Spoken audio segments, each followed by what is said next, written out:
हमारे पास deltoid ligament है। जब आप ये बहुत कॉमन लिगामेंट टेयर है, जब ये तब होता है जब आपका फुट इवर्ट होगा। अच्छा, अब एक मज़े की बात सुने ना, ये जो नेम किए हुए ना सारे लिगामेंट्स, ये बहुत सेंसिटिवली नेम्ड किए हुए हैं। आप अगर इनको बोन से बोन कनेक्ट करेंगे ना, तो जो बोन का नाम होगा वही इन लिगामेंट्स का नाम होगा। तो इनमें इतनी टेंशन लेने की ज़रूरत नहीं है। बस ये पता हो कि जो मीडियल साइड है ना, उसमें हमारे पास ये डेल्टॉइड लिगामेंट है, और ज़्यादा जो मेन लिगामेंट है ना, वो ये लॉन्ग प्लांटर लिगामेंट है, और इसके साथ नीचे फिर शॉर्ट प्लांटर लिगामेंट भी मौजूद होता है। इसके अलावा हमें जो मेन चीज़ है ना, वो इन रेटिकुलम के नीचे देखना चाहिए। ये रेटिकुलम के नीचे क्या क्या स्ट्रक्चर है, क्योंकि ये मेन आता है।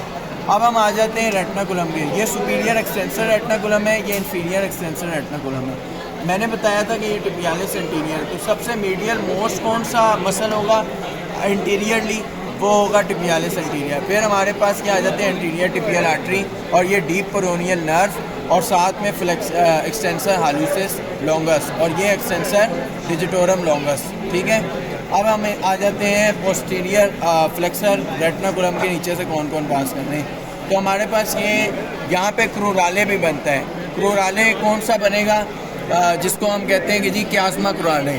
तो उसमें यह है कि जो आपका टिबियालिस पोस्टीरियर है वो वाइंड करता है आपके जो एक्सटेंसर फ्लेक्सर डिजिटोरम लॉन्गस है, उसके अराउंड वाइंड करेगा, क्यास्मा क्रूराले बनाएगा, और सबसे मीडियल मोस्ट मसल बनेगा जिसको कहते हैं टिबियालिस पोस्टीरियर। तो सबसे मीडियल मोस्ट जो फ्लेक्सर कंपार्टमेंट में मसल, वो आपके पास है टिबियालिस पोस्टीरियर, और फिर उसके साथ फ्लेक्सर डिजिटोरम लॉन्गस है, और फिर हमारे पास पोस्टीरियर टिबियल आर्टरी, और हमारे पापास टिबियल नर्व है, और फिर साथ में फ्लेक्सर हाल्यूसिस लॉन्गस भी पास करता है इससे।